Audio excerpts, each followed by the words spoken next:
சுஹாஸ் ஆன்மீக மைய அன்பர்களுக்கு வணக்கம். ரத சப்தமி 2025 வரலாறு, சகல பாவங்களையும் தோஷங்களையும் போக்கும் பரிகார குறியல் முறை மற்றும் நேரம் பலன்கள் பற்றி இந்த பதிவில் தெளிவாக பார்க்கலாம். வழிபாடு குறித்த உங்களது கேள்விகளையும் சந்தேகங்களையும் கமெண்ட்ஸில் பதிவு செய்யுங்க. வீடியோக்குள்ளே போகிறதுக்கு முன்னாடி மறக்காமல் நம்ம சேனலை சப்ஸ்கிரைப் பண்ணிவிட்டு பெல் ஐக்கானை ப்ரெஸ் பண்ணிவிடுங்க. இந்த தகவல் வேறு யாருக்காவது பயனுள்ளதாக அமையும். எனவே உங்கள் ஃப்ரெண்ட்ஸ் அண்ட் ஃபேமிலிக்கு ஷேர் பண்ணுங்கள். தை மாதம் வளர்ப்பிறை 7ஆம் திதி சப்தமி திதி ரத சப்தமியாக கொண்டாடப்படுது. இது சூரிய பகவானோட பிறந்த நாள், பிறந்த ஜெயந்தி அப்படின்னு சொல்லலாம். சூரிய பகவான் ஒரு சப்தமி திதியில தான் காஷ்யப்பருக்கும் அதிதிக்கும் மகனாக அவதரித்தாரு. அதனால சப்தமி திதி அப்படின்றது பொதுவாகவே சூரிய வழிபாட்டுக்கு உரியது. சப்தமி திதி அன்னைக்கு நம்ம செய்யற வழிபாடு எல்லாம் சூரிய பகவானுக்கு மிகவும் உகந்தது. இந்த உலக உயிர்கள் எல்லாரும் இயங்கிறதுக்கு அடிப்படை காரணமா இருக்கிறது சூரிய பகவான் தான். இந்து மதத்துல ஆழமா வேரூன்றி ஆதி காலத்துல இருந்து வழிபட்டு வர ஒரு வழிபாடு சூரிய வழிபாடு. இந்த ரத சப்தமி தினத்துல தான் சூரிய பகவான் தன்னோட தட்சிணாயன தெற்கு திசை நோக்கிய பயணத்தை முடிச்சுட்டு தன்னோட தேரை திருப்பி வடக்கு திசை நோக்கி உத்தராயண பயணத்தை மேற்கொள்ற தினம்தான் இந்த ரத சப்தமி தினம். நாராயணரை வழிபாடு பண்ணிட்டு சூரிய பகவான் தன்னோட தேரை திசை மாற்றி செலுத்துற தினம்தான் இந்த ரத சப்தமி. ஒரு வாரத்தோட 7 நாட்கள்ல தலையான நாள் ஞாயிற்றுக்கிழமை. அதுதான் முதல் நாள்.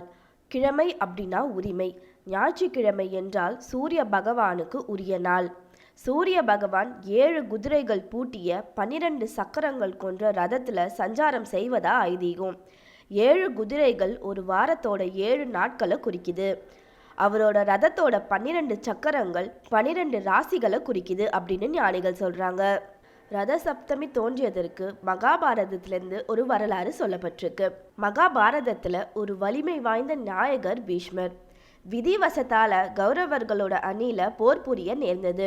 பீஷ்மருக்கு அவர் விரும்பிய நேரத்துல விரும்பியபடி மரணம் நேரும் அப்படின்ற வரம் இருந்தாலும் அவர் விரும்பியபடி அவரோட மரணம் நிகழவில்லை. மரண படுக்கையில இருந்த பீஷ்மர் உயிர் பிரியவில்லை. அந்த சமயத்துல அந்த இடத்துக்கு வந்த வேத வியாசர்கிட்ட பீஷ்மர் ஏன் இன்னும் என் உயிர் பிரியாம இருக்கு அப்படின்னு கேட்கிறாரு. அதற்கு வியாசர், துரியோதனன் அவையில பாஞ்சாலிய துச்சாதனன் துகிலுரிந்த போது அந்த அவையில் இருந்த யாருமே பாஞ்சாலிக்கு உதவ முன் வரவில்லை. அது அநீதி அப்படின்னு தெரிஞ்சும் குரல் கொடுக்கல. நீங்களும் அங்க இருந்தீங்க. அநீதிகளை செய்வதை மட்டும் இல்லாம செய்பவர்களை தடுக்காம இருப்பதும் செயலற்றவர்களாக காட்சி அளிப்பதும் ஒரு பாவம்தான். அதற்கு தண்டனையும் உடல் அளவுல மட்டும் இல்லாம உள்ளமும் படாத பாடுபட்டு அனுபவிச்சே தீரணும் என்பது விதி அப்படின்னு வியாசர் சொல்றாரு. பெரும் வேதனைப்பட்ட பீஷ்மர் வியாசர் கிட்ட இதுக்கு என்ன பிராயச்சித்தம் அப்படின்னு கேட்கிறாரு. அதுக்கு வியாசர் எருக்க இலைகளை பீஷ்மர் கிட்ட காண்பிச்சு, இதர் பெயர் அர்க்கபத்ரம். அர்க்கம் அப்படின்னா சூரியன். சூரியனோட முழு சக்தியும் இதுல இருக்கு. இந்த இலைகளை கொண்டு உன்னுடைய அங்கங்களை அலங்கரிக்கிறேன். இதுல இருந்து வெளிப்படுற தன்மை உன்னை புனிதப்படுத்தும். பீஷ்மரோட உடல் முழுக்கவும் இந்த இலைகளை கொண்டு அலங்கரிக்கிறாரு. பீஷ்மர் ரத சப்தமிக்கு அடுத்த நாள் அஷ்டமி தினத்துல சிறிது சிறிதா தியான நிலையிலேயே முக்தி அடைஞ்சாரு. இதனாலேயே தான் எருக்க இலை ஸ்நானமும் ரத சப்தமிக்கு அடுத்த நாள் அஷ்டமி திதி பீஷ்மாஷ்டமி அப்படின்னும், இந்த பீஷ்மாஷ்டமி அன்னைக்கு பீஷ்மருக்கான தர்ப்பணமும் நம் முன்னோர்களுக்கான பித்ரு பூஜையும் செஞ்சு வந்தா சுகமான வாழ்வு நிரந்தரமாக கிட்டும் அப்படின்றது நம்பிக்கை. ரத சப்தமி இந்த வருடம் பிப்ரவரி 4ஆம் தேதி செவ்வாய்க்கிழமை அன்று வழிபடப்படுகின்றது. சப்தமி திதி பிப்ரவரி 4ஆம் தேதி செவ்வாய்க்கிழமை அதிகாலை 4:37 தொடங்கி பிப்ரவரி 5ஆம் தேதி புதன்கிழமை அதிகாலை 2:30 முடிவடைகிறது. பரிகார குளியல் செய்ய உகந்த நேரமாக பிப்ரவரி 4ஆம் தேதி செவ்வாய்க்கிழமை காலை 4:56 முதல் காலை 6:35 ரத சப்தமி அன்னைக்கு பரிகார குளியல் முறை. ரத சப்தமி அன்னைக்கு அதிகாலை சூரிய உதயத்துக்கு அப்புறம் குளிக்கணும். முடிஞ்ச அளவுக்கு சூரிய ஒளி படுற இடத்துல நின்று குளிக்கலாம். ஆனால் இப்போ அதுக்கெல்லாம் வசதி கிடையாது. அதனால உங்களோட குளியல் அறையிலேயே கிழக்கு திசை நோக்கி நின்றுக்கோங்க. முன்தினமே 7 இல்லைன்னா 9 எருக்க இலைகளை பறித்து வச்சுக்கோங்க. எருக்க இலைகள் மேலே கொஞ்சம் அக்ஷதை இல்லைன்னா எள் எடுத்து வச்சுக்கோங்க. ஆண்கள்னா திருநீர் சேர்த்துக்கலாம், பெண்கள் கொஞ்சம் மஞ்சள் சேர்த்துக்கோங்க. ஒரு இலை தலையில, 2 தோள்பட்டையில, 2 கைகள்ல, 2 கால்கள்ல, மொத்தம் 7 இலையாச்சா. இப்படியும் நீங்க வச்சு குளிக்கலாம். இப்படி தனித்தனியா வைக்க முடியாது அப்படின்னு சொல்றவங்க அந்த 7 இலைகளையும் மொத்தமா தலைமையில வச்சு அதுக்கு மேல நீங்க தண்ணீரை ஊற்றி குளிக்கலாம்.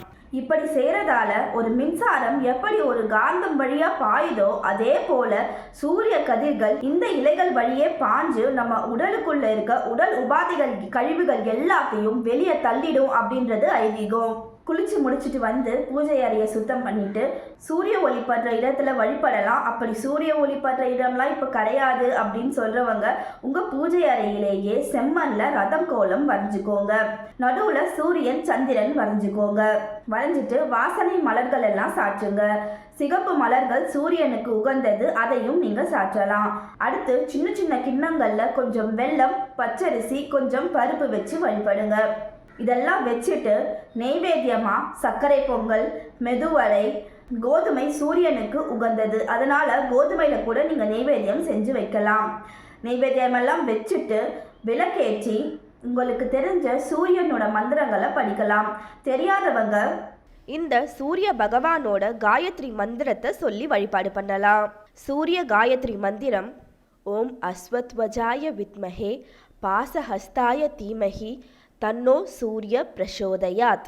பொருள்: குதிரையை கொடியில கொண்டவரும் தன் பாச கரங்களால் உலக மக்களை ரட்சிப்பவருமான சூரிய பகவானே, உங்களை வணங்குகிறேன்.